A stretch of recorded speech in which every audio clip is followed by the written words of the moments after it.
თავი მე-12. ელაპარაკა უფალი მოსეს და უთხრა: ელაპარაკე ისრაელიანებს. თუ დედაკაცი დაორსულდება და ვაჟს გააჩენს, შობის შემდეგ 7 დღეს უწმიდურია იგი. როგორც წიდოვანობის დროს ისე უწმიდურდება.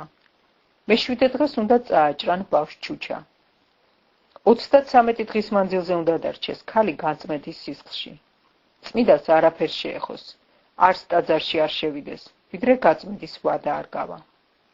თუ გოგოშვა 2 კვირას იქნება გაუწმიდურებული, როგორც წიდოვანების დროს, 66 დღის მანძილზე უნდა დარჩეს განწმენდის სისხლში.